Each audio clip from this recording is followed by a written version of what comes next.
Praise the Lord. Praise the Lord. പ്രിയമുള്ളവരെ, സ്നേഹിക്കുന്നവന് മാത്രമേ ആരാധനയുടെ അഭിഷേകം ഉണ്ടാകത്തുള്ളൂ. അക്ഷരങ്ങളും പാട്ടൊക്കെ അറിയാമെങ്കിൽ ആർക്കും പാടാനും പ്രാർത്ഥിക്കാനും ഒക്കെ കഴിയും. പക്ഷേ ഫ്രൂട്ട്ഫുൾ പ്രേയർ, ഫലസമ്പന്നതയുള്ള ആരാധന എന്ന് പറയുന്നത് പരിശുദ്ധാത്മാവിൻ്റെ ഫലത്തോടു കൂടി നമ്മൾ ആരാധിക്കുമ്പോഴാണ്.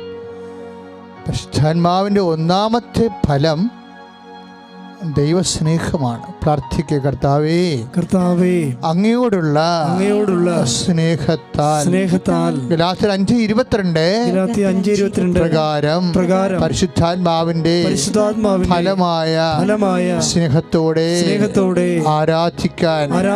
ആരാധിച്ച് അഭിഷേകം പ്രാപിക്കാൻ എന്നെ അനുഗ്രഹിക്കണമേ. ഇപ്പം നമ്മള് റോമാലേഖനം 8:35 അച്ഛൻ്റെ മനസ്സിൽ ആരാധന സമയത്ത് കർത്താവ് തന്ന വചനം. റോമ 8:35, അതായത് ആപത്തിനോ പട്ടിണിക്കോ വാളിനോ ഈ ലോകത്തുള്ളതിനോ വരാനിരിക്കുന്നവർക്കോ, അതായത് ആർക്ക് യേശുക്രിസ്തുവിനുള്ള സ്നേഹത്തിൽ നിന്ന് എന്നെ പിന്തിരിപ്പിക്കാൻ കഴിയും. പ്രിസ്റാണ്. അത് നമ്മളിങ്ങനെ വചനം ഈ വചനം ഒരു 1000 പ്രാവശ്യം നമ്മൾ കേട്ടിട്ടുണ്ട്, പക്ഷെ കഥയില്ല. എത്ര പ്രാവശ്യം കേട്ടെന്നുള്ള ഒരു കഥയില്ലാത്ത കാര്യമാണ്. Whether you heard it with anointment, നീ അത് അഭിഷേകത്തിലാണ് കേട്ടിരിക്കണേ. വചനം വായിക്കുമ്പോഴും കേൾക്കുമ്പോഴും ഒക്കെ നമുക്ക് കർത്താവോട് ചോദിക്കേണ്ടത്, കർത്താവ് ഈ വചനം ഗ്രഹിക്കാൻ എമ്മാവസിലേക്ക് ശിഷ്യന്മാർക്ക് അവരുടെ ഹൃദയത്തിൽ നീ വെളിച്ചം നൽകിയതുപോലെ എനിക്കും വെളിച്ചം നൽകണമേ. So that my heart may be enkindled. ജ്വലിക്കാൻ വേണ്ടി പ്രാർത്ഥിക്കുക, കർത്താവേ, എമ്മാവസിലേക്ക് മ്ലാനവദനരായി പോയ അപ്പോസ്തലന്മാരുടെ അവർക്ക് വചനം പങ്കുവെച്ച് ശ്രമിക്കാന് അഭിഷേകം കൊടുത്തതുപോലെ എനിക്കും വചനം വചനം ശ്രമിക്കാനുള്ള അഭിഷേകം തന്ന് എന്റെ ഹൃദയത്തെയും ജ്വലിപ്പിക്കണമേ. ശ്രദ്ധിക്കട്ടെ.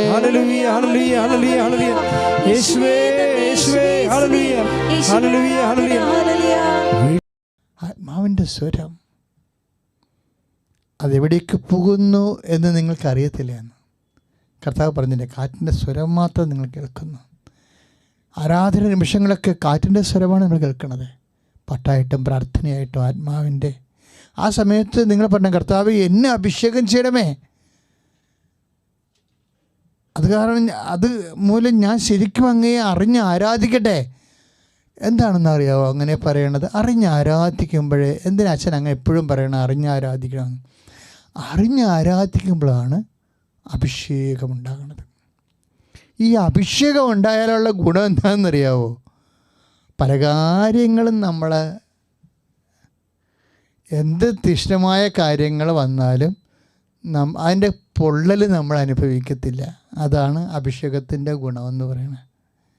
അത് ആരാധനയിലാണ് കൂടുതൽ വരുന്നത്.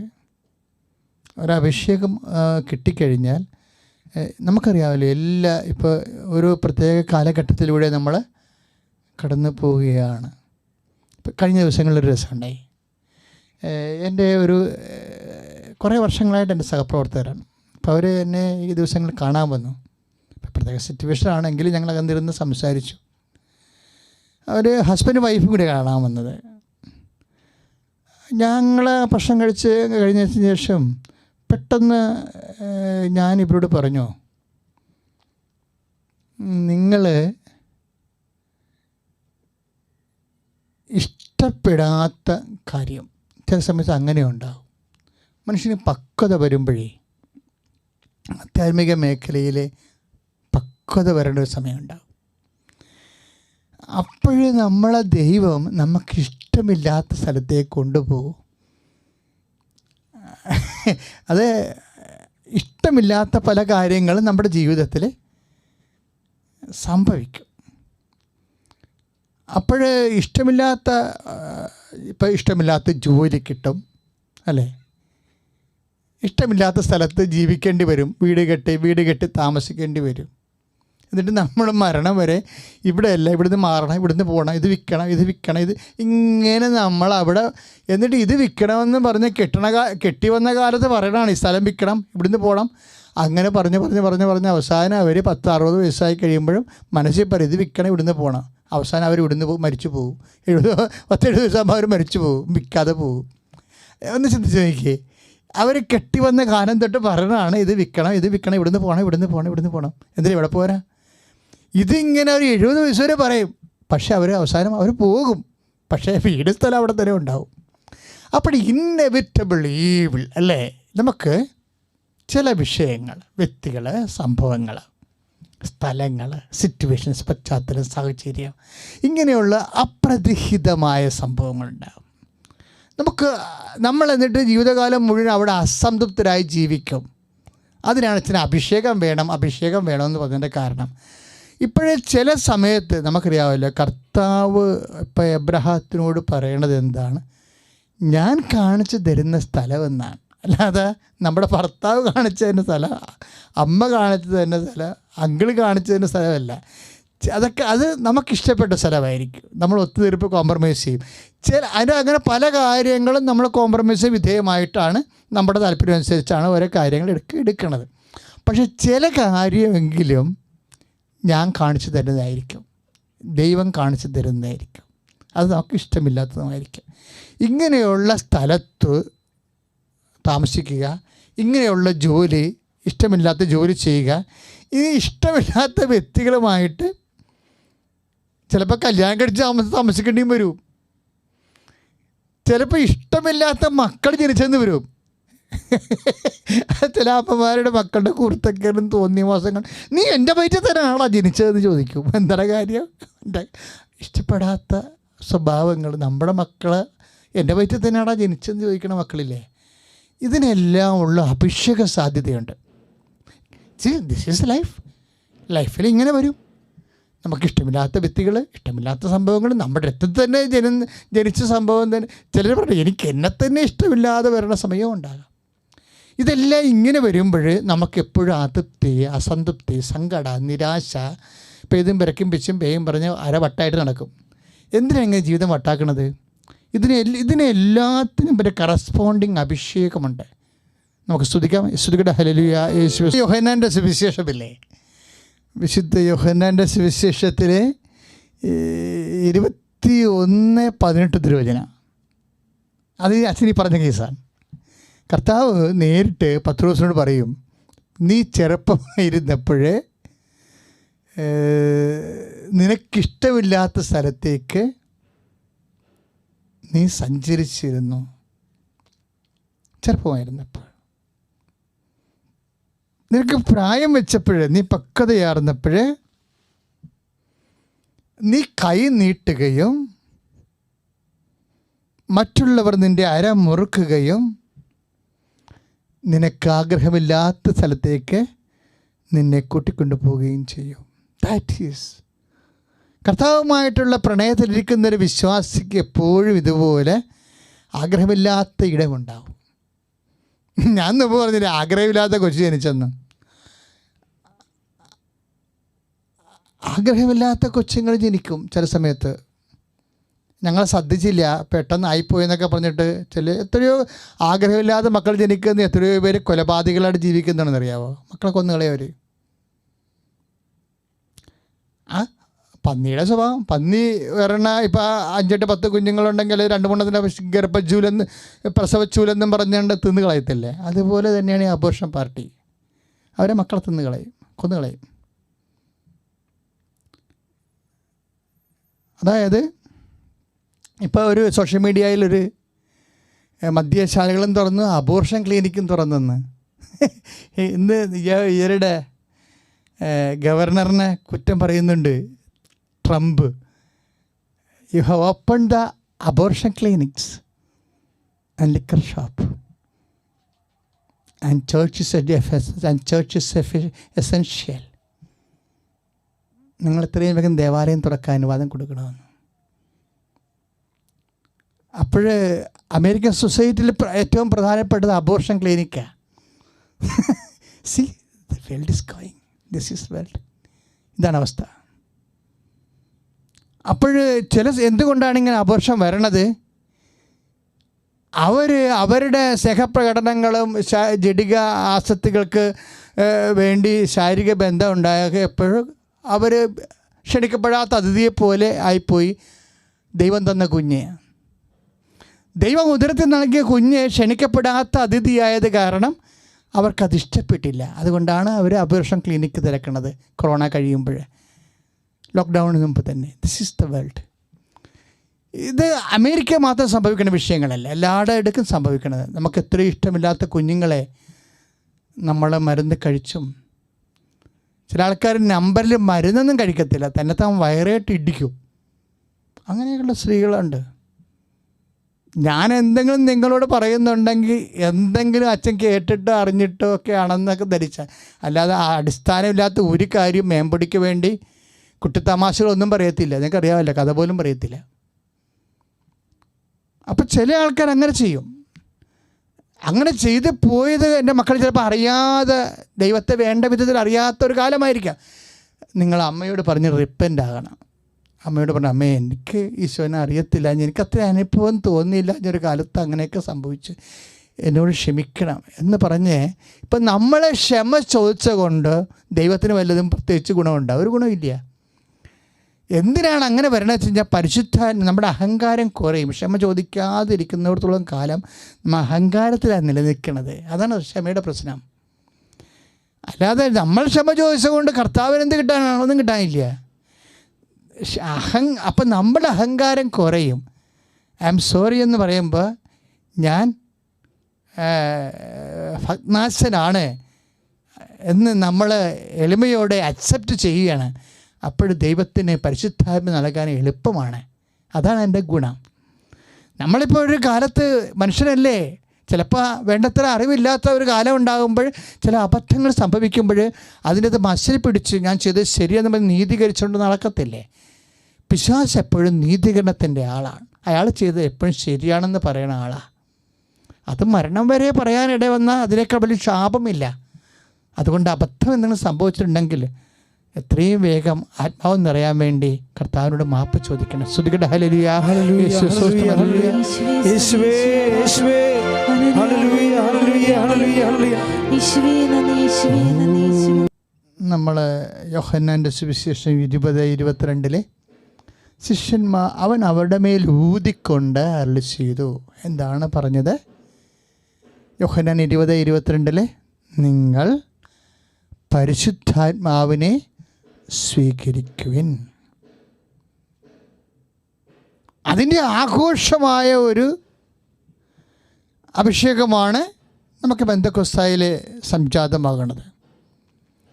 അവിടെ ഈശോ ഉപയോഗിച്ച വാക്ക് ഏതാണ്? റൂഹ. അതേതാ? അത് ഏത് വാക്കാ? അത് ഉൽപ്പത്തി പുസ്തകത്തിൽ ഉപയോഗിച്ച വാക്കാ. ഇപ്പം നമ്മൾ ഉൽപ്പത്തി പുസ്തകം 2-ാം അധ്യായത്തിൻ്റെ ഒരു വായിക്കണില്ലേ? അതായത് ദൈവമായ കർത്താവ് മണ്ണ് കൊണ്ട്, ഭൂമിയിലെ പൂഴി കൊണ്ട് മനുഷ്യനെ നിർമ്മിച്ചു. എന്നിട്ട് അവൻ്റെ നാസികയിൽ റൂഹ ഊതിക്കൊണ്ട് അരുളി ചെയ്തു. എന്താണ് അരുളി ചെയ്തത്? അപ്പോൾ ഉടനെ മനുഷ്യൻ കണ്ണ് തുറന്നു, അവൻ തുമ്മി ശ്വാസത്തിലേക്ക് വന്നു, ജീവൻ കിട്ടിയെന്നാണ് പറയണത്. ജീവൻ. അതുപോലെ വീണ്ടും ദൈവം ഊതുകയാണ്. എന്തിനാണ് ഊതണത്? ജീവൻ കിട്ടാൻ. എന്ത് ജീവൻ? നഷ്ടപ്പെട്ട ദൈവിക ജീവനാ. നഷ്ടപ്പെട്ട ദൈവിക ജീവൻ കിട്ടാൻ ശ്രദ്ധിക്കട്ടെ. ഹല്ലേലൂയ, യേശുവേ സ്തോത്രം, ദൈവമായ കർത്താവ് ഭൂമിയിലെ പൂഴി കൊണ്ട് മനുഷ്യനെ രൂപപ്പെടുത്തുകയും ജീവന്റെ ശ്വാസം അവന്റെ നാസികയിലേക്ക് നിശ്വസിക്കുകയും ചെയ്തു. ശ്രദ്ധിക്കട്ടെ.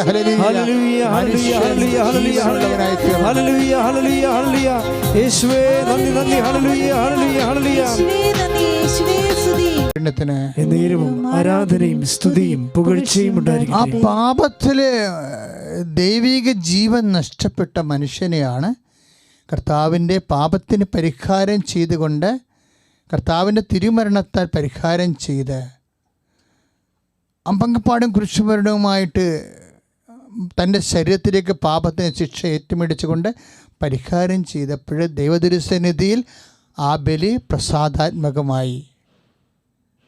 അങ്ങനെയാണ് ദൈവിക ജീവൻ റീസ്റ്റോർ ചെയ്യണത്. അതാണ് അപ്പോസ്തലന്മാരുടെ മേൽ അവൻ വിശ്വസിച്ചത്. അതാണ് നമ്മൾ 20-22 വായിച്ചത്. അവൻ യോഹന്നാൻ്റെ സുവിശേഷം വിശ്വസിച്ചുകൊണ്ട് പറഞ്ഞു, നിങ്ങൾ പരിശുദ്ധാത്മാവിനെ സ്വീകരിക്കുക. എനിക്കിഷ്ടപ്പെട്ട എന്താണെന്നറിയാവോ? അതായത് വിശ്വസിക്കുന്നതും അപ്പോൾ അവർക്ക് ദൈവിക ശരിക്കും പറഞ്ഞാൽ അപ്പോസ്തലന്മാരുടെ ജ്ഞാനസ്നാനമാണ് അവിടെ സംഭവിക്കുന്നത്. അപ്പോസ്തലന്മാരെ ഈശോ ജ്ഞാനസ്നാനപ്പെടുത്തിക്കണം പരിശുദ്ധാത്മാവിൽ. ജ്ഞാനസ്നാനം എന്താണ്? ഉത്ഭവദോഷമുണ്ടെങ്കിൽ കർമ്മദോഷമുണ്ടെങ്കിൽ അതും ഉത്ഭവദോഷവും മാറ്റി നമ്മളെ ക്രൈസ്തവരും ദൈവത്തിൻ്റെ മക്കളുമാക്കി തീർക്കുന്ന കൂദാശയാണ് ജ്ഞാനസ്നാനം, അല്ലേ? അപ്പോൾ അവിടെ ഉത്ഭവദോഷം മാറും, ഉത്ഭവദോഷം മാറും, കർമ്മദോഷവും മാറും. പിന്നെ ആരാകും? നമ്മൾ ദൈവത്തിൻ്റെ മക്കളാവും. ഈ ഉത്ഭവദോഷം മാറി കർമ്മദോഷം മാറി നമ്മൾ പ്രസാദാത്മകമായ അവസ്ഥയിലായാലുണ്ടല്ലോ, അഭിഷേകം ഉണ്ടാകാൻ എളുപ്പം. അതാണ് ശരിക്കും അഭിഷേകം ഉണ്ടാകാൻ എളുപ്പം. അത് എൻ്റെ മക്കളെ, ഇപ്പോൾ ഞാൻ അച്ഛനീ പറഞ്ഞുകൊണ്ട് വരണം, എങ്ങോട്ടാണ് പോകണമെന്ന് മനസ്സിലായി നിങ്ങൾക്ക്? അതായത് പരമാവധി പാപാവസ്ഥകൾ ഉണ്ടാവാതിരുന്നാൽ നമ്മൾക്ക് ഹൃദയവേദന കുറഞ്ഞിരിക്കും. മനസ്സിലായ? അതായത് ഇപ്പോൾ നമുക്ക് കുറേ പ്രശ്നങ്ങളൊക്കെ ജീവിതത്തിൽ വരികയില്ലേ? പക്ഷേ നമ്മൾ പാപകരമായ അവസ്ഥയിലാണ് പ്രശ്നങ്ങൾ, രോഗങ്ങളൊക്കെ ഉണ്ടാകണമെങ്കിൽ സുഖപ്പെടാൻ താമസിക്കും. ഈ കൊടുത്ത പോയിന്റ് മനസ്സിലായോ? ഇപ്പം നമുക്ക് പാപകരമായ അവസ്ഥയിലാണെന്ന് വിചാരിക്കണത്, അപ്പോഴാണ് നമുക്ക് രോഗങ്ങളൊക്കെ ഉണ്ടാകണമെങ്കിൽ സുഖപ്പെടാൻ താമസിക്കും. ഇപ്പം നമുക്ക് ജീവിത പ്രശ്നങ്ങൾ, കടം, അല്ലെങ്കിൽ കുടുംബത്തിലുണ്ടാകുന്ന വഴക്കുകൾ, അസ്വസ്ഥതകൾ, എന്തെങ്കിലും വരിക എൻ്റെ മക്കൾ ഉടനെ ചെയ്യണം. നമുക്കുണ്ടാകുന്ന ഗുണമെന്ന് പറഞ്ഞാൽ, എൻ്റെ മക്കളെ ജീവിക്കുമെങ്കിൽ കത്തോലിക്കനായിട്ട് ജനിക്കണം. എൻ്റെ അമ്മേ, അത് നമ്മൾ അതിൻ്റെ ഭാഗ്യം അറിയണം ശരിക്കും. എന്താണെന്നറിയാമോ? ഈ കുമ്പസാരമേ, ഇപ്പം നമ്മളെ കുമ്പസാരത്തെക്കുറിച്ചൊക്കെ ഈ സോഷ്യൽ മീഡിയയിലൊക്കെ കുറേ വിവാദങ്ങളൊക്കെ വരിക, അതൊക്കെ ചുമ്മാ പിശാച് ഇന്നത്തെ കാലത്ത് ഒത്തിരി ആൾക്കാർ ഉപയോഗിക്കുന്നുണ്ട്. അതൊന്നും നമുക്കൊരു പ്രശ്നമല്ല. നമ്മളതിൻ്റെ പേരിൽ നീതീകരിക്കാനൊന്നും ആർക്കും ന്യായീകരണ തൊഴിലാളികളൊന്നും ഇറങ്ങേണ്ട കാര്യമില്ലേ? അതിൻ്റെ ഒരു ആവശ്യമില്ല. കാര്യം നമ്മളെ സംബന്ധിച്ചിടത്തോളം നമ്മളുടെ വിശ്വാസത്തിൽ കുറച്ചുകൂടി സ്ട്രോങ് ആകണം. നമ്മൾ കുറച്ചുകൂടി സത്യസന്ധമാകണം. മറ്റുള്ളവരെ നീതീകരിക്കുകയും ബോധവൽക്കരിക്കേണ്ട കാര്യമൊന്നുമില്ല ആ വിഷയത്തിൽ. കാര്യത്തിൽ ഇതിൻ്റെ അനുഗ്രഹം എന്ന് പറഞ്ഞാൽ എന്താ? ദൈവം നമുക്ക് തന്നിരിക്കണതല്ലേ പ്രസാദപരമായ അവസ്ഥയിൽ ജീവിക്കാൻ ഒരു സാഹചര്യം.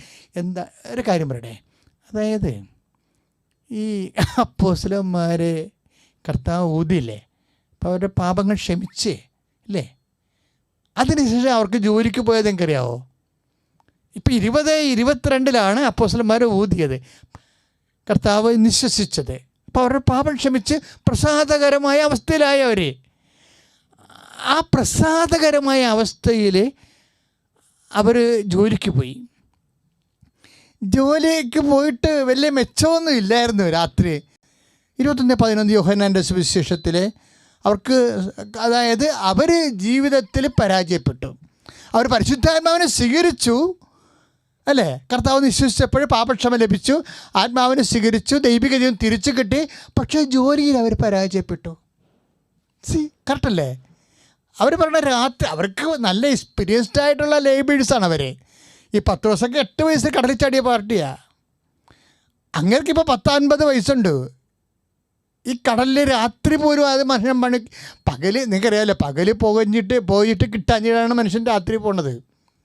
അവിടുത്തെ ചൂടുള്ള കാലമാണേ. ചൂടുള്ള കാലത്ത് വെള്ളം നല്ല തിളച്ചിരിക്കുന്ന സമയത്ത് പുറമേയുള്ള വെള്ളം തിളച്ചിരിക്കും, ചൂടായിരിക്കും. തിളക്കത്തില്ല, നല്ല ചൂട്, മത്സ്യങ്ങളൊന്നും വരത്തില്ല. അപ്പോൾ താഴെ അടിത്തട്ടിൽ നിൽക്കത്തുള്ളത്. അപ്പോഴതുകൊണ്ടാണ് അവർ പകലും മീൻ കിട്ടാത്തത്. നേരത്തെ പരസ്യം അടിച്ച കോര വിലക്കൊന്നും അത് കടലിലെ മീതെ അടിത്തട്ട് തൊടാത്തത് കൊണ്ട് മീൻ കിട്ടത്തില്ല.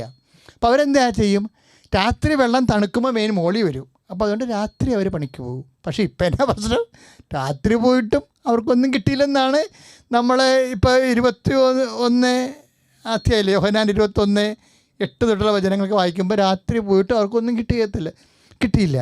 പക്ഷേ ഈ ഒപ്രിഷമ സ്വീകരിച്ചു, പരിശുദ്ധാത്മാവ് സ്വീകരിച്ചു, പാപക്ഷമ സ്വീകരിച്ചു. പരിശുദ്ധാത്മാവിലാണ് അവർ പോയത്, പരിശുദ്ധാത്മാവിലാണ് അവർ ജോലി ചെയ്യാൻ പോയത്. പക്ഷേ മാനുഷികമായ അധ്വാനം പരാജയപ്പെട്ടു. കാലാവസ്ഥപരമായിട്ടും രാത്രി മീൻ കിട്ടിയില്ലെങ്കിൽ അതിനർത്ഥം എന്താ, കടലിൽ മീനില്ലെന്നാണ്.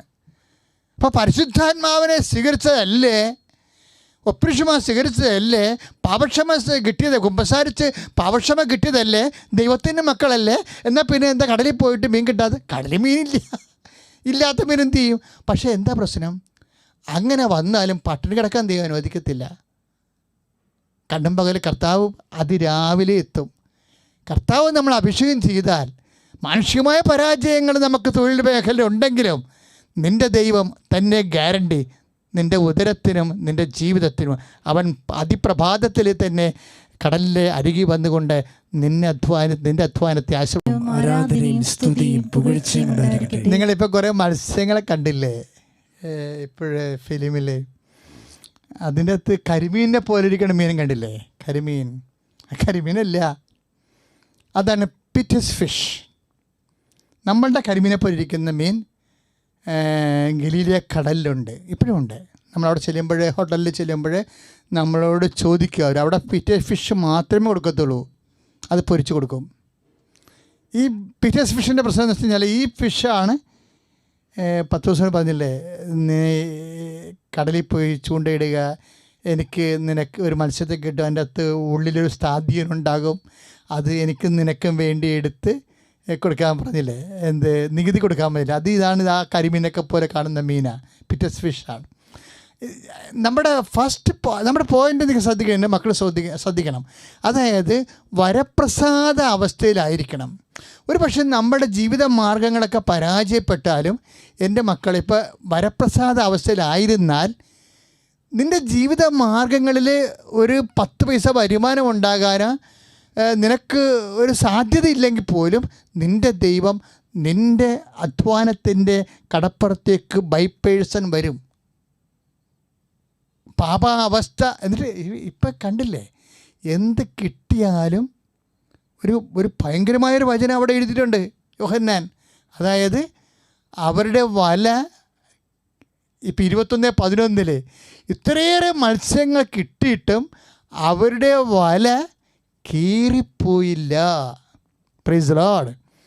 അത് നിസ്സാര കാര്യമല്ലത്. ശരിക്കും ഇത്രയും അധ്വാനിച്ചിട്ട് വല കീറിപ്പോച്ചെങ്കിൽ എന്ത് പറ്റിയേനും? എല്ലാ മീനും കടലിൽ തന്നെ പോയേനും.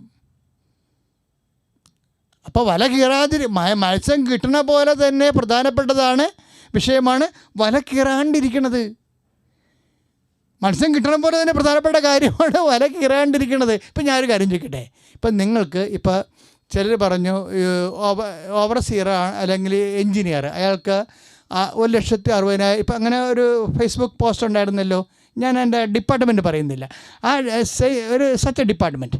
ഈ ഡിപ്പാർട്ട്മെൻറ്റ് കേരളത്തിൽ 1,60,000 രൂപ ശമ്പളം ഉണ്ടെന്നാണ് പറയണത്. ഇപ്പോൾ ഗവൺമെൻറ് 6 ദിവസത്തേക്ക് പൊതുജനങ്ങൾക്ക് വേണ്ടി സാലറി ചാലഞ്ച് പറഞ്ഞപ്പോൾ എന്തെല്ലാം പ്രശ്നങ്ങൾ ഇവിടെ കാണിച്ചു കൂട്ടി. നിങ്ങൾക്കറിയണോ ഈ ലോകം എങ്ങോട്ടാണ് പോകണമെന്ന് അറിയാമോ? ഇനി ഗവൺമെൻറ്റിന് ജോലി ആവശ്യമില്ലാത്തൊരു കാലം കേരളത്തിൽ വരും. ഇപ്പം എല്ലാവരും പ്രാർത്ഥിക്കണം ഗവൺമെൻറ് ജോലി എന്നല്ലേ. ഗവൺമെൻറ് ജോലി ആവശ്യമില്ല. ഗവൺമെൻറ്റിന് ആരെയും തോന്നുന്നുണ്ടാക്കേണ്ട കാര്യമില്ല. ഗവൺമെൻറ് ഇതെല്ലാം പ്രൈവറ്റ് ചെയ്യും. അല്ല, രാജ്യത്ത് നിൽക്കാൻ കളിയില്ലാത്തൊരു കാലം ഒരു 50 കൊല്ലത്തിനുള്ളിൽ അത് വരും. കമ്പനീസ് ഗവൺമെൻറ് വികസന പ്രവർത്തനത്തിന് ഇപ്പോൾ കാശില്ലല്ലോ, ശമ്പളം കൊടുക്കാനല്ലേ കാശുള്ളൂ. അതായത് പലപ്പോഴും ഞാനൊരു ജസ്റ്റ് പൊതുസംഭവം ഇങ്ങനെ എൻ്റെ ശ്രദ്ധയിൽപ്പെട്ടത് പറഞ്ഞതേ ഉള്ളൂ. അതായത് ഇങ്ങനെയുള്ള സമയത്ത് ഇപ്പോൾ 1,60,000 രൂപ നമുക്ക് ശമ്പളം കിട്ടി. അപ്പോൾ നമ്മളുടെ കുടലിന് ക്യാൻസർ വന്നാലോ, നമ്മളൊരു ദാനം ഒരു 10 പൈസ പോലും ദാനം ചെയ്യത്തില്ല, ഒരു മനുഷ്യന് കൊടുക്കത്തില്ല, അറക്ത കൈക്കുപ്പ് ചേർക്കത്തില്ല. ഈ സൂപ്പർ സ്പെഷ്യാലിറ്റി ആശുപത്രിയൊക്കെ ഇങ്ങനെ കേരളത്തിൽ പെരുകണ എന്താ? മനുഷ്യൻ്റെ ഒരു പാപത്തിൻ്റെ ഭാഗമാണത്, ഒരു സംശയമില്ല. രോഗം ദൈവശാപമാണെന്ന് പറയുകയല്ല. അതായത് ചില അണ്ണന്മാർ എത്ര കാശ് കിട്ടിയാലും പട്ടി കൊണ്ട് സൂക്ഷിക്കുക എന്നൊക്കെ പറഞ്ഞ് എഴുതിയിട്ടിട്ട് ഗേറ്റും പൊട്ടിക്കളയും. ഗേറ്റിൻ്റെ വേണമെങ്കിൽ അതിൻ്റെ ഉയരവും കൂട്ടും, 12 അടി 20 അടിയൊക്കെ ടിപ്പു സുൽത്താൻ്റെ കോട്ട പോലെ കെട്ടി വെക്കും. മനുഷ്യരകത്ത് കയറ്റത്തില്ല, മനുഷ്യരോട് സംസാരിക്കത്തില്ല. സംസാരിച്ച് പോയാൽ 10 പൈസ ഇല്ലാത്തതിന് കൊടുക്കേണ്ടി വരികയല്ലേ. അത് കാരണം ഇങ്ങനെ ഒരു ദ്വീപ് പോലെ ജീവിക്കണ ആൾക്കാരുണ്ട്. അപ്പോൾ കരളിന് കുടലിന് കിഡ്നിക്കൊക്കെ അസുഖം ഉണ്ടാവും. അതുകൊണ്ടുണ്ടാകണമെന്ന് ഞാൻ പറയണില്ല. മനുഷ്യന്മാർ പ്രായമാകുമ്പോഴും പ്രത്യേക സാഹചര്യത്തിലുണ്ടാകുമ്പോൾ രോഗം വരും, അത് കുഴപ്പമില്ല, അത് കുഴപ്പമില്ല. പക്ഷേ നമ്മളുടെ കയ്യിരിപ്പ് കൊണ്ട് ദൈവ വരപ്രസാദം നഷ്ടപ്പെടുത്തിയാൽ, സഹോദരനെ ആരാണ് എൻ്റെ അയൽക്കാരനെന്ന് ചോദിക്കേണ്ട ഒരവസ്ഥ വന്നാൽ, ഞാനാണോ എൻ്റെ സഹോദരൻ്റെ കാവൽക്കാരെന്ന് ചോദിക്കേണ്ട ഒരവസ്ഥ വന്നാൽ, ഈ പുലികളെല്ലാം പൂച്ചയായി മാറും, അല്ല പൂച്ചകളെല്ലാം പുലിയായി മാറും. അതായത് നമ്മളാണ് കുഴപ്പമുണ്ടാക്കുന്നത്. അതായത് ഞാനാണോ എൻ്റെ സഹോദരൻ്റെ അയൽക്കാരനെന്ന് ചോദിച്ചാൽ പിന്നെ അവസ്ഥ അറിയാമല്ലോ. പിന്നെ കായൻ പറയണത് എന്താ? കായനാണെന്ന് ഈ ഡയലോഗ് കാച്ചണത് ആദ്യം. പക്ഷേ പിന്നെ കായൻ എന്താ പറയണത്? എനിക്ക് പേടിയാണെന്ന് പറയും. എന്തിനാ പേടിക്കണം നീ? ദേ പൂച്ചയൊക്കെ പുലി പോലെ ഇരിക്കണമെന്ന്. അതാണ് സംഭവം. പ്രകൃതി അവനെതിരായി. നീ നിൻ്റെ സഹോദരൻ മറന്നാൽ നിൻ്റെ സാഹചര്യം നിനക്ക് അനുകൂലമാകത്തില്ല, പ്രതികൂലമാകും. അപ്പം നിനക്ക് ഭയം വരും. അവന് ഭയം വരും. അപ്പം അതുകൊണ്ട് എപ്പോഴും നമ്മൾ ശ്രദ്ധിക്കേണ്ട വിഷയം, സാഹചര്യത്തെ ഇങ്ങനെ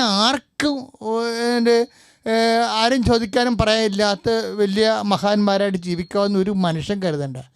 കാര്യം ദൈവത്തിൻ്റെ ഭൂമിയാണത്. ദൈവം എല്ലാവർക്കും വേണ്ടി സൃഷ്ടിച്ചിരിക്കുന്നതാണ്. അപ്പം അങ്ങനെ വരുമ്പോൾ സ്വാഭാവികമായിട്ടും ഇതുപോലെയുള്ള എന്തെങ്കിലും വരുമ്പോൾ ഞാൻ ഇതൊക്കെ പറയണമെന്നറിയാവോ? അതായത് നിങ്ങളായിട്ട് വല കീറാതിരിക്കാൻ വേണ്ടി പറയണതാണ്. ഇപ്പം നമുക്ക് ഒത്തിരി സമ്പത്ത് കിട്ടും. ഇപ്പം കുറേ ആൾക്കാർക്ക് ഈ നമ്മുടെ നാടിനോട് പുച്ഛമായിരുന്നല്ലോ. ഇപ്പം നാട് മാത്രമല്ലേ ഉള്ളു അവരെ സഹായിക്കാനും സന്ധിക്കാനും. അതായത് സ്വയം ഗുണപ്രഭുമാരെ മറക്കരുത്, സ്വന്തം സംസ്ഥാനത്തെ മറക്കരുത്, രാജ്യത്തെ മറക്കരുത്. എന്ത് ചെയ്താലും അതെല്ലാം വല കീറണ പരിപാടിയായിട്ട് മാറും. അവസാനം നീ കുറേ അധ്വാനിക്കും, പക്ഷെ ഒന്നും നേടത്തില്ല. അതാണ് ഇങ്ങനെ. അതായത് വരപ്രസാദത്തിൽ ആണ് നമ്മൾ അധ്വാനിക്കണമെന്നുണ്ടെങ്കിൽ നമ്മൾ വല കീറത്തില്ല. അതാണ് അപ്പോസ്തലന്മാരുടെ പുസ്തകം യോഹന്നാൻ 21:11 കണ്ടില്ലേ? ഇത്രയേറെ മത്സ്യം കിട്ടിയിട്ടും അവിടെ വല കീറിയില്ല. വരപ്രസാദത്തിലാണ് ജീവിക്കണതെന്നുണ്ടെങ്കിൽ നമ്മുടെ വരുമാനം ഒന്നും നഷ്ടപ്പെടത്തില്ല. പറഞ്ഞ മനസ്സിലാകണ്ടോ എനിക്ക്? വരുമാനത്തിൻ്റെ പേരിൽ കർത്താവ് സാത്താൻ ജോബിനെക്കുറിച്ച് എന്നാ പറയണത്? അവൻ്റെ സമ്പത്തിന് ചുറ്റും നീ വേലി കെട്ടില്ലെന്ന് ചോദിക്കണില്ലേ? ജോബ് 1:10 അവൻ്റെ സമ്പത്തിന് ചുറ്റും നീ വേലി കെട്ടിയില്ല എന്ന് ചോദിക്കണില്ലേ? അത് ദൈവം വേലി കെട്ടിയതല്ലത്. ജോബ് 1:10 എന്താണ്? ജോബ് നല്ല ജീവിതമുള്ളവനായിരുന്നു, വരപ്രസാദമുള്ള ജീവിതമായത്. വരപ്രസാദമുള്ള ജീവിതമായത് കൊണ്ടാണ് ജോബിൻ്റെ സമ്പത്തിന് ചുറ്റും വേലി കെട്ടിയത്. സാത്താൻ ആക്രമിച്ചു. ദൈവത്തിൻ്റെ അനുവാദം വേണം അതിന്. വരപ്രസാദം ഉള്ളവൻ്റെ സമ്പത്ത് അവൻ്റെ വല കീറണമെങ്കിൽ ദൈവത്തിൻ്റെ അനുവാദം ഉണ്ടാകണം. ദൈവത്തിൻ്റെ അനുവാദത്തിലൂടെയാണ് ചെയ്തത്. പക്ഷേ അതുകൊണ്ടെല്ലാം എന്തെല്ലാം നഷ്ടപ്പെട്ടു, എല്ലാം റീസ്റ്റോർ ചെയ്യേണ്ടി വന്ന അവസാനം ഇരട്ടിയായിട്ട് തിരിച്ചു കൊടുത്തു ജോബിനെ. അപ്പോൾ വരപ്രസാദത്തിൽ അധ്വാനിക്കണം. ഇനി വേറെ രസമുള്ളത് കഴിഞ്ഞാൽ ഈ വല കീറിയ ഏർപ്പാടും ഉണ്ട്. ഈ നിശ്വാസം കിട്ടുന്ന മുമ്പ് ഇവർ പണിക്ക് പോയായിരുന്നല്ലോ. വരപ്രസാദം കിട്ടുന്ന മുമ്പ് ഇവർ പണിക്ക് പോയായിരുന്നല്ലോ. 5:6 അല്ലേ? ലുക്കായുടെ സുവിശേഷം 5:6 എഴുതിയിരിക്കണത് എന്താണ്? അവർക്ക് വളരെയേറെ മത്സ്യങ്ങൾ കിട്ടി, പക്ഷെ വല കീറിപ്പോയി. ആ വചനം വൃത്തിയായിട്ട് കിടക്കണം, കണ്ടില്ലേ? നോക്കി, അവർക്ക് വളരെയേറെ മത്സ്യങ്ങൾ കിട്ടി. അവിടെ ഉണ്ടാകും, കണ്ടില്ലേ? 8:6 ലുക്കായുടെ സുവിശേഷം. അവിടെ വല കീറിപ്പോയി. 5:6 എന്താ വര കീറാൻ കാരണം? പത്രോസോടെ പറയുന്നുണ്ട്, ഞാൻ വരപ്രസാദത്തിലല്ല, എന്നെ വിട്ടു പോകണമെന്ന്. ഞാൻ വരപ്രസാദത്തിലല്ല കർത്താവേ, ഞാൻ പാപിയാണ്. 5:8 ലൂക്കായുടെ സുവിശേഷം പറയുന്നില്ലേ, കർത്താവേ എന്നെ വിട്ടു പോകണം, ഞാൻ പാപിയാണ്, ഞാൻ വരപ്രസാദത്തില്ല. വല കിരീടം കണ്ടില്ലേ, എൻ്റെ അധ്വാനം വെള്ളത്തിൽ പോയത് കണ്ടില്ലേ, ഞാൻ പാപിയാണ്, എന്നെ വിട്ടു പോകണം.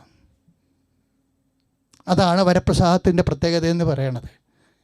സ്തുതിക്കട്ടെ, ഹല്ലേലൂയ, യേശുവേ സ്തോത്രം, ഹല്ലേലൂയ, ഹല്ലേലൂയ. മക്കളെ ഒന്ന് പ്രാർത്ഥിച്ചേ. കർത്താവേ, കർത്താവേ, യോഹന്നാന്റെ സുവിശേഷം 20:22 അടിയൻ പ്രാർത്ഥിക്കുന്നു, അപ്പോസ്തലന്മാരിലെ നിശ്വസിച്ചതുപോലെ എൻ്റെ മേലും നിശ്വസിക്കണമേ. ഞാനും പരിശുദ്ധാത്മാവിൽ നിറയട്ടെ. ശ്രദ്ധിക്കട്ടെ, സ്നേഹന്മാരിൽ നിറഞ്ഞപ്പോ ശക്തി നൽകണേ. സ്നേഹന്മാരിൽ നിറഞ്ഞപ്പോ ശക്തി നൽകണേ. എന്തിനാ നിശ്വസിക്കണത്? ഇപ്പം സങ്കീർത്തനം പറഞ്ഞില്ലേ, കർത്താവേ എന്നെ നിശ്വസിക്കണമേ, എനിക്ക് അരൂപിയെ നൽകണമേ, കർത്താവെ അങ്ങയുടെ അരൂപിയെ അയക്കണമേ,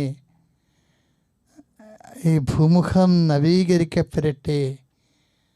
സങ്കീർത്തനം 130. എന്തിനാണ് അരൂപിയെ അയക്കണത്? സങ്കീർത്തനം 130, കർത്താവെ അങ്ങയുടെ അരൂപിയെ അയക്കണമേ. എന്തിനാണ് അയക്കണത്? ഭൂമുഖം നവീകരിക്കപ്പെടട്ടെ.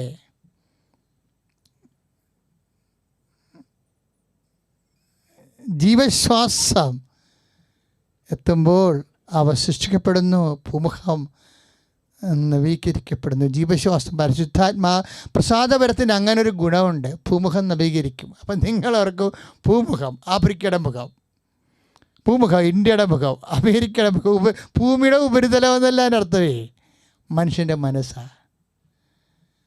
മനുഷ്യൻ്റെ മനസ്സിന് വെളിവ് വരട്ടെ എന്നാണ്. പരിശുദ്ധാത്മാവിൻ്റെ ഒരു ഗുണവതാണ്, മനുഷ്യൻ്റെ മനസ്സിന് വെളിവ് വരും. എന്ത് ചെയ്യണം, എങ്ങനെ ചെയ്യണം.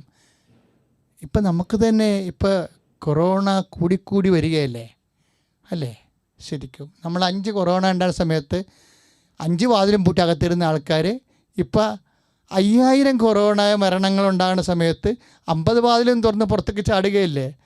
എന്നിട്ട് ഗവൺമെൻറ് കഴുത്തേക്ക് അറിയണം, പള്ളി തുറക്കൂ, വീട് തുറക്കൂ, ഞങ്ങളെ പുറത്തേക്ക് വരട്ടെ, ഇങ്ങനെ വിമാനം കൊണ്ടുപോവാ, വിമാനത്തിൻ്റെ റേറ്റ് കുറക്കൂ. നിങ്ങൾ ഗവൺമെൻറ്റിനെ സമ്മർദ്ദത്തിലാക്കരുത്, ഗവൺമെൻറ്റിനെ സമ്മർദ്ദത്തിലാക്കരുത്. അവരാണ് അധികാരികളെ, വേറെ ഒരു ഉദ്ദേശത്തിനുമല്ല ഗവൺമെൻറ് അങ്ങനെ ചെയ്യണത്. ഗവൺമെൻറ് തന്നെ ഇപ്പോഴ് ഇത് എന്ത് ചെയ്യണമെന്ന് അറിയാൻ പല വിഷമിക്കേണ്ട ഒരു സമയമാണ്. നമ്മൾ സർക്കാരിന് വേണ്ടി മര്യാദയ്ക്ക് പ്രാർത്ഥിക്കേണ്ട സമയമാണിത്. എന്തിനാണെന്നറിയാവോ? അങ്ങയുടെ അരൂപിയെ അയക്കുക. ഭൂമുഖം നവീകരിക്കപ്പെട്ടെന്ന് വെച്ച് കഴിഞ്ഞാൽ എൻ്റെ അർത്ഥം എന്താണ്? ഭൂമിയുടെ മുഖത്ത് വ്യത്യാസം ഉണ്ടാകാനല്ല, മനുഷ്യൻ നവീകരിക്കപ്പെടണം, അവന് വെളിവ് കിട്ടണം. അധികാരികൾക്കായാലും സമൂഹത്തിനായാലും ഈ ഒരു പ്രതിസന്ധിയെ അതിജീവിക്കാനുള്ള കൃപ കിട്ടാൻ വേണ്ടി സ്തുതിക്കട്ടെ, ഹല്ലേലൂയ, യേശു സ്തോത്രം, ഹല്ലേലൂയ, ഹല്ലേലൂയ, ഹല്ലേലൂയ, ഹല്ലേലൂയ. വളരുന്നവരെ ഈശോ കാണിക്കുന്നുണ്ട്, അസ്ഥികൾ വളരുന്നു. അതായത് ചില അസ്ഥികൾ ഇടയ്ക്കിടായിട്ട് വളരുന്നു, എന്നിട്ട് ശരീരത്തിന് പുറത്തേക്ക് തള്ളി വരാൻ പോകുന്ന പോലെ മുഴ പോലെ കാണിക്കുന്നു. ആ അസ്ഥികൾ മുറിച്ച് കളയേണ്ടി വരേണ്ട അവസ്ഥകളാണ്. അങ്ങനെയുള്ള അസ്ഥികളെ കർത്താവ് സുഖപ്പെടുത്താൻ വേണ്ടി പ്രാർത്ഥിക്കുക. അതുകൊണ്ടാണ് ഈശോ കാണിച്ചു തരുന്നത്, നിങ്ങൾ അസ്ഥിവേദന ഉള്ളവരെ, അസ്ഥി ഉന്തി നിൽക്കുന്നവരോ അസ്ഥി തെറിച്ച് നിൽക്കുന്നവരോ പല്ല് പോലും ഇടയ്ക്കിടായിട്ട് വളർന്ന് ചാടി വരുന്നില്ലേ, അങ്ങനെയുള്ളൊരു ആ വശങ്ങളിലേക്കെല്ലാം സ്പർശിച്ചുകൊണ്ട് അതിശക്തമായി സ്തുതിക്കട്ടെ. അമ്മ മാതാവിനോട് മധ്യസ്ഥം വഹിച്ചുകൊണ്ട് സ്തുതിക്കട്ടെ. കർത്താവെ, അസ്ഥി രോഗികളെ സമർപ്പിച്ച് പ്രാർത്ഥിക്കുന്നു ഈശോ. ഈശോ അസ്ഥി രോഗികളെ സമർപ്പിച്ച് പ്രാർത്ഥിക്കുന്നു കർത്താവെ. അസ്ഥി ഉന്തി വരുന്നവരെ, അസ്ഥി ദ്രവിക്കുന്നവരെ, അസ്ഥി ഉരുക്കമുള്ളവരെ യേശു ക്രിസ്തുവിന്റെ ഉന്നതമായ നാമത്തില് അമ്മ മാതാവിന്റെ മധ്യസ്ഥല് അസ്ഥി രോഗങ്ങൾ സൗഖ്യം പ്രാപിക്കട്ടെ. വെളിച്ചം പകരണമേ. പാട്ട് എങ്ങനെയാ വന്നെന്ന് നിങ്ങൾക്കറിയാമല്ലോ അല്ലേ? അതായത് സങ്കീർത്തനം 130 കർത്താവ് വചനം തന്നപ്പോൾ ഞാനത് നിങ്ങൾക്ക് പങ്കുവെച്ച് തന്നപ്പോഴേ ബ്രദർ അത് പാട്ടാക്കി മാറ്റിയതാണ്. എന്താണ്? അങ്ങേ അരൂപിയയക്കുക ഭൂമുഖം, മനുഷ്യൻ്റെ ഹൃദയം നവീകരിക്കപ്പെടട്ടെ, അതിന് വെളിവുണ്ടാകട്ടെ. ഇപ്പോൾ ഇരുട്ടാണല്ലോ, എന്ത് ചെയ്യണമെന്ന് രാഷ്ട്രങ്ങൾക്കറിയത്തില്ല, സംസ്ഥാനങ്ങൾക്കറിയത്തില്ല. നമ്മൾ വിഷമിക്കുന്നു. നമ്മൾ വിഷമിക്കാതിരിക്കാനും പരിഭ്രാന്തരാകാതിരിക്കാൻ വേണ്ടി അവർ പക്വത പാലിക്കണം അധികാരികൾ. പക്ഷെ അവരും വിഷമിക്കുന്നുണ്ട് ഉള്ളിൽ. എല്ലാ അധികാരികളെ സമർപ്പിച്ചുകൊണ്ട് സ്തുതിക്കുന്നു കർത്താവേ. അവർക്കെല്ലാം കർത്താവേ വ്യക്തത കൊടുക്കണമേ കർത്താവേ. ജനങ്ങളെ നയിക്കാൻ, ജനങ്ങളെ സംരക്ഷിക്കാൻ എന്ത് ചെയ്യണമെന്നുള്ള കർത്താവേ, അവരുടെ തെറ്റാത്ത തീരുമാനങ്ങൾ കർത്താവേ രാജ്യങ്ങൾക്ക് വേണ്ടി, ജനതകൾക്ക് വേണ്ടി, സമൂഹത്തിന് വേണ്ടി എടുക്കാൻ കർത്താവേ സർക്കാർ അധികാരികളുടെ മേലെ കർത്താവിന്റെ വെളിവ് നൽകട്ടെ, കർത്താവിന്റെ കൃപ നൽകട്ടെ, ചൈതന്യം വീശട്ടെ. വെളിച്ചം പകരണമേ, വെളിവു നിറയ്ക്കണമേ, വിവേകമേകണമേ, വിജ്ഞാനദായകനേ. വെളിച്ചം പകരണമേ, വെളിവു നിറയ്ക്കണമേ, വിവേകമേകണമേ,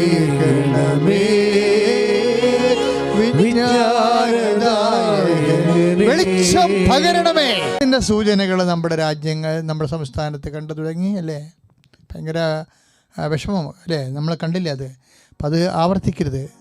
തന്നെയല്ല, അത് ആ ട്രിവാൻഡ്രം മുഴുവൻ ഡിസൈൻ ചെയ്യാൻ, അതിന് വെള്ളമെല്ലാം മറന്നു പോകുന്ന രീതി ഡിസൈൻ ചെയ്യാൻ വേണ്ടി ദൈവം നമുക്ക് ട്രിവാൻഡ്രം മേഖലകളെ, കാരണം അവിടെയാണല്ലോ വെള്ളം ആദ്യം കയറിയത്, ആ മേഖലകളെല്ലാം സമർപ്പിച്ചുകൊണ്ട് ശ്രദ്ധിക്കട്ടെ കർത്താവേ.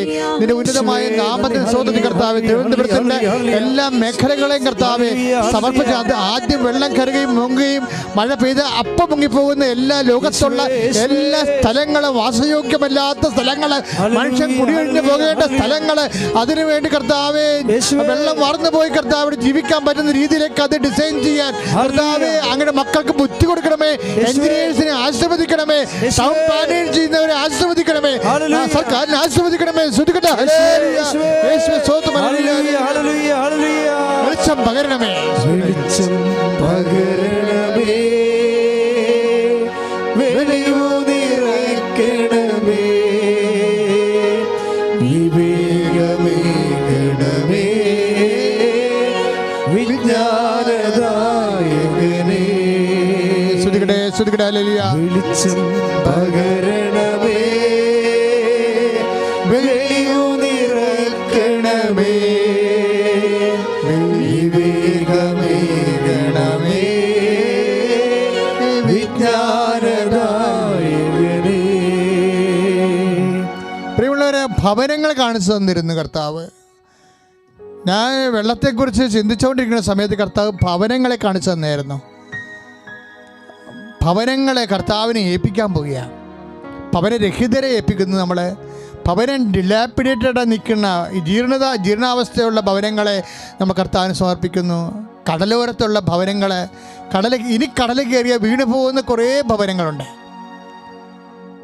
കടലോരത്തുള്ള എല്ലാ ഭവനങ്ങളും, ഇതുപോലെ ഉരുൾപൊട്ടലിൽ നിൽക്കുന്ന ഭവനങ്ങൾ, മലമ്പ്രദേശത്തുള്ള ഭവനങ്ങൾ, ഇടുക്കി അതുപോലുള്ള സ്ഥലങ്ങൾ, സ്ഥിരം ഉരുൾപൊട്ടുന്ന സ്ഥലങ്ങളില്ലേ? അറിയത്തില്ലല്ലോ. വയനാട്ടിൽ കഴിഞ്ഞ പ്രാവശ്യം എത്രയോ പാവപ്പെട്ട മനുഷ്യർ ഇതിൽ ആ വീട് കാണാൻ കൂടി ഇല്ലാത്ത രീതിയിൽ 16 അടി താഴെ പോയിട്ടുള്ള വീടുകളുണ്ട്. അത്തരം ദുരന്തങ്ങൾ ഇനി സംഭവിക്കരുത്. സമാധാനത്തെ മനുഷ്യൻ ജീവിക്കാൻ അവിടെ ഒരു രാത്രിയുടെ ഉരുൾപൊട്ടൽ എന്ത് സംഭവിക്കും നമുക്ക് അറിയത്തില്ല. അതുകൊണ്ട് പർവ്വത പ്രദേശങ്ങളിൽ താമസിക്കുന്നവർ, ഉരുളപ്പൊട്ടലിൻ്റെ മേഖല താമസിക്കുന്നവരെയും കടലോരങ്ങളിൽ താമസിക്കുന്നവരെയും കർത്താവിൻ്റെ വിശുദ്ധമായ വലതുകരത്തിൻ്റെ സംരക്ഷണം അവർക്ക് ലഭിക്കാൻ വേണ്ടി സ്തുതിച്ച് പ്രാർത്ഥിക്കട്ടെ. കർത്താവേ, ഈ നിമിഷം കർത്താവേ, ഞങ്ങൾ കടലോരവാസികളെയും കർത്താവേ മലയോരവാസികളെയും സമർപ്പിച്ചുകൊണ്ട് പ്രാർത്ഥിക്കണം കർത്താവേ. ഭൂമി ആകാശത്തിൻ്റെയും ഭൂമിയുടെയും ദൈവമേ, നിന്റെ തിരുമുറുവാർന്ന് വലതുകരത്താൽ ഭവനങ്ങളെ സംരക്ഷിക്കണമേ. ശ്രദ്ധിക്കട്ടെ, ശ്രദ്ധിക്കട്ടെ. ഹല്ലേലൂയ. വെളിച്ചം പകരണമേ, വെളിവു നിറയ്ക്കണമേ, വിവേകമേകണമേ, വിജ്ഞാനദായകനേ. സന്തോഷത്തോടെ വെളിച്ചം പകരണമേ, വെളിച്ചം പകരണമേ,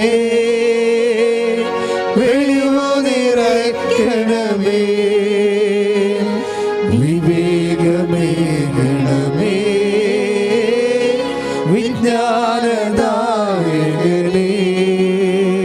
മക്കളെ, ഉദര രോഗികളെ ഉദരത്തിൽ കൈവച്ച് പ്രാർത്ഥിക്കുക. ഉദര രോഗികളെ ഉദരത്തിൽ കൈവച്ച് പ്രാർത്ഥിക്കുക. നിങ്ങൾ ഉദരരോഗമില്ലാത്ത ആൾക്കാർ നിങ്ങൾ വെറുതെ നിങ്ങളിങ്ങനെ ഞാനീ നാട്ടുകാരനല്ല നമ്മൾ നിൽക്കരുത് കേട്ടോ. കാര്യം ഉദരത്തിൽ രോഗം വന്നാൽ അത് വരുമ്പോഴേ നിങ്ങൾക്ക് അറിയാൻ പറ്റത്തുള്ളൂ എന്തുമാത്രം ആ വേദന അവർ അനുഭവിക്കുന്നുണ്ടെന്ന്. ഭക്ഷണം കഴിക്കാൻ പറ്റത്തില്ല, കഴിക്കുന്ന ഭക്ഷണം പോകത്തില്ല, എന്തെല്ലാം തരത്തിലാണ്. ചിലപ്പോഴൊക്കെ കുടലൊക്കെ കണ്ടിച്ചു കളയേണ്ടി വരും, പിന്നെ ജീവിതകാലം മുഴുവൻ അനുഭവിക്കേണ്ടി വരും. കർത്താവേ, ഇതുമാത്രം മനുഷ്യർ സൗഖ്യപ്പെട്ട് കൃപാസനത്തിൽ സാക്ഷ്യം പറഞ്ഞിട്ടുള്ളതാണ്. എൻ്റെ മക്കൾ, ദൈവത്തെ ഓർത്ത് വലതുകരം നിങ്ങളുടെ വയറ്റി വെക്കുക. കർത്താവ് ഇപ്പം നിന്നെ സുഖപ്പെടുത്തുന്ന നീ പൂർണ്ണമായി പരിശുദ്ധ അമ്മയെ ആശ്രയിച്ചുകൊണ്ട് വിശ്വസിക്കുക. കർത്താവെ, ഉദരരോഗമുള്ളവരെ സമർപ്പിച്ച് പ്രാർത്ഥിക്കുന്ന കർത്താവെ, ഞങ്ങളെ ഉദരരോഗമുള്ളവരെ കർത്താവെ സമർപ്പിച്ച് പ്രാർത്ഥിക്കുന്ന കർത്താവെ, ഉദരരോഗമുള്ളവരെ നിന്റെ തിരുമുറി വാർന്ന ഉയർത്തെഴുന്നേറ്റ വലതുകരത്താൽ ഈ നിമിഷം സ്പർശിക്കണമേ. അടിപ്പിടർ പോലെ വൈദ്യാഘാതം പോലെ ഉദരരോഗമുള്ളവരെ യേശു നാമത്തിൽ സൗഖ്യമാകട്ടെ.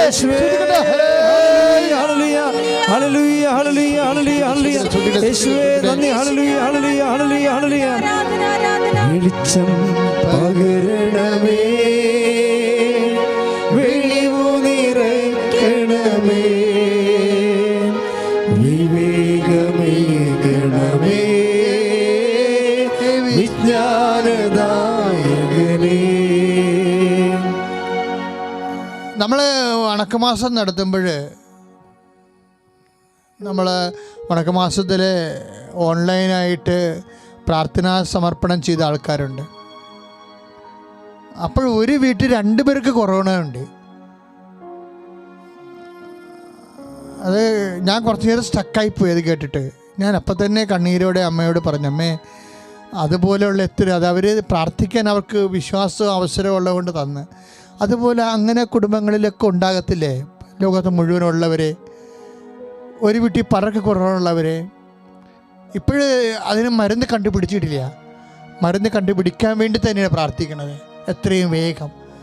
അതുപോലെ തന്നെ ഇതുപോലെ വെന്റിലേറ്റർ കിടക്കുന്നവരും ക്വാറന്റൈൻ കിടക്കുന്നവരും എല്ലാവരെയും നമ്മൾ സമർപ്പിച്ച് പ്രാർത്ഥിക്കണം. അമ്മേ, അവർക്ക് വേണ്ടി മധ്യസ്ഥം വഹിക്കണമേ. ഈ നിമിഷം അച്ഛനോട് ചേർന്ന് പ്രാർത്ഥിക്കുക. അമ്മേ, പരിശുദ്ധ അമ്മേ, അമ്മേ, പരിശുദ്ധ അമ്മേ, കൊറോണ ബാധിതരായിട്ടുള്ള എല്ലാ കുടുംബങ്ങളിലേക്കും സഞ്ചാരി മാതാവേ കടന്നു ചെല്ലണമേ. അവർ സാക്ഷ്യം പറയാനുള്ള ദൈവിക അടയാളങ്ങളെ നാമത്തിൽ ലഭിക്കട്ടെ.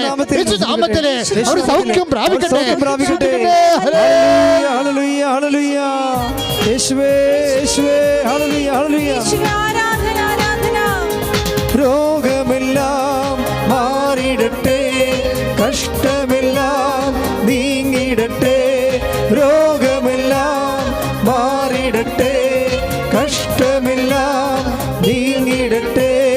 തിരുമുറിവിനാൽ സുഖപ്പെടട്ടെ, തിരുമുറിവിനാൽ സുഖപ്പെടട്ടെ. പലതരത്തിലുള്ള വാർത്തകൾ നമ്മൾ കേൾക്കുന്നു അല്ലേ. ക്രിമിനൽ ഇസത്തിന് ജാതിയും മതവും ഇല്ലാത്തൊരു കാലം. എന്തെല്ലാം തരത്തിലുള്ള കൊലപാതകങ്ങളെക്കുറിച്ച് നമ്മൾ കേൾക്കുന്നു. മനുഷ്യരുടെ ഹൃദയം സങ്കീർണമായി മാറുന്നു. മനുഷ്യപ്പറ്റ് ഇല്ലാത്ത രീതിയിൽ പാമ്പുകളെക്കാൾ വിഷമുള്ള മനുഷ്യരായി സമൂഹം രൂപാന്തരപ്പെട്ട് വരുന്നത് വല്ലാത്ത ആധിയാണ് നമ്മളെ പിടിപ്പിക്കുന്നത്. വിചിത്രമായ സയൻറ്റിഫിക്കായിട്ടുള്ള കൊലപാതകങ്ങൾ ശ്രേണിയായിട്ട് കേരളം തന്നെ മാറിക്കൊണ്ടിരിക്കുന്ന അവസ്ഥയിൽ നമ്മളുടെ മനസ്സ് വളരെ നരകതുല്യമായി മാറിക്കൊണ്ടിരിക്കുന്നു. ഏറ്റവും കൂടുതൽ അനുഗ്രഹമുള്ള ഒരു രാജ്യത്ത് ഇതുപോലുള്ള സംഭവങ്ങൾ മനുഷ്യൻ വിദ്യാഭ്യാസവും ധ്യാനവും പരിശുദ്ധാത്മാവിനൊക്കെ ലഭിച്ചു കഴിയുമ്പോൾ കൂടുതൽ മെച്ചമാകുന്ന ഒത്തിരി സാഹചര്യങ്ങളുണ്ട്. പക്ഷെ അതേസമയം തന്നെ നമ്മളെ സങ്കടപ്പെടുന്ന പല വിഷയങ്ങൾ. അങ്ങനെയുള്ള തിന്മയുടെ ശക്തി നിർവീര്യമാകാൻ വേണ്ടി മനുഷ്യ ഹൃദയത്തിൽ നിന്നും മലയാള ഹൃദയത്തിൽ നിന്നും തിന്മയുടെ ശക്തികളെ നിർവീര്യമാകാൻ വേണ്ടി സ്തുതിക്കട്ടെ. ഹല്ലേലൂയ. കർത്താവേ, നിന്റെ വിശുദ്ധമായ രക്തത്താൽ രാജ്യത്തെ അനുഗ്രഹിക്കണമേ. വിശുദ്ധമായ രക്തത്താൽ കർത്താവേ കുടില ഹൃദയമുള്ളവർക്ക് മനസ്സാന്തരം നൽകണമേ. കർത്താവേ സ്തുതിക്കട്ടെ. ഹല്ലേലൂയ. ഹല്ലേലൂയ ഹല്ലേലൂയ ഹല്ലേലൂയ യേശുവേ യേശുവേ യേശുവേ hallelujah hallelujah hallelujah hallelujah hallelujah hallelujah hallelujah. രക്തക്കോട്ട തിരുരക്തക്കോട്ട രക്തക്കോട്ട ഞങ്ങൾക്ക് ചുറ്റും പടുത്തുയർത്തണമേ. ശക്തന്മാരാ ദൂതന്മാരെ ഞങ്ങൾക്ക് ചുറ്റും കാവലിനായി നൽകിയിടണമേ. രക്തക്കോട്ട തിരുരക്തക്കോട്ട രക്തക്കോട്ട ഞങ്ങൾക്ക് ചുറ്റും പടുത്തുയർത്തണമേ. ശക്തന്മാരാ ദൂതന്മാരെ ഞങ്ങൾക്ക് ചുറ്റും കാവലിനായി നൽകിയിടണമേ. രക്തം രക്തം യേശുവിൻ രക്തം മോചനമേകും. യേശുവിൻ രക്തം രക്തം രക്തം യേശുവിൻ രക്തം മോചനമേകും. യേശുവിൻ രക്തം. പരിശുദ്ധ പരമദിവ്യകാരുണ്യത്തിന് നേരവും ആരാധനയും സ്തുതിയും പുകഴ്ചയും ഉണ്ടായിരിക്കട്ടെ. നമ്മളൊരു ഉടമ്പടി ചെയ്തു പോയവര് ഫോൺ ചെയ്യുമ്പോഴൊക്കെ പറയണ അച്ഛാ എന്നാ ഒരു ദൈവാനുഗ്രഹമാണ് ഉടമ്പടി ചെയ്യാൻ പറ്റിയതെന്നാണ് പറയണത്. ഒത്തിരി പേര് അങ്ങനെ പറയുന്നുണ്ട്. അതെന്നാ കാര്യമെന്ന് അറിയാമോ അങ്ങനെ പറയണത്? ഇപ്പോൾ പള്ളിയും പട്ടക്കാരനൊന്നും ഇല്ലാത്തൊരു കാലമല്ലേ, ശരിക്കും പള്ളി പോകാൻ പറ്റണില്ലല്ലോ. ഓൺലൈനിൽ കുറേ ആൾക്കാർ പരിശുദ്ധ കുർബാന കൂടുന്നുണ്ട്. എൻ്റെ മക്കളെ എല്ലാവരും ഓൺലൈനിൽ പരിശുദ്ധ കുർബാന കൂടണം. ഇപ്പം അതേ നമുക്ക് മാർഗ്ഗമുള്ളല്ലോ. ഇപ്പം നമുക്ക് ഭക്ഷണം കിട്ടാഞ്ഞ കാലത്ത് മന്ന അപ്പം അല്ലേ, മന്ന അപ്പമാണ് പിതാക്കന്മാർ കഴിച്ചത്. വലിയ രുചിയൊന്നുമില്ല, പക്ഷേ ജീവൻ നിലനിർത്താൻ വേണ്ടിയുള്ള ദൈവ സംവിധാനമാണ് ഇപ്പോൾ ഓൺലൈനിൽ നമുക്ക് ലഭിക്കുന്നത്.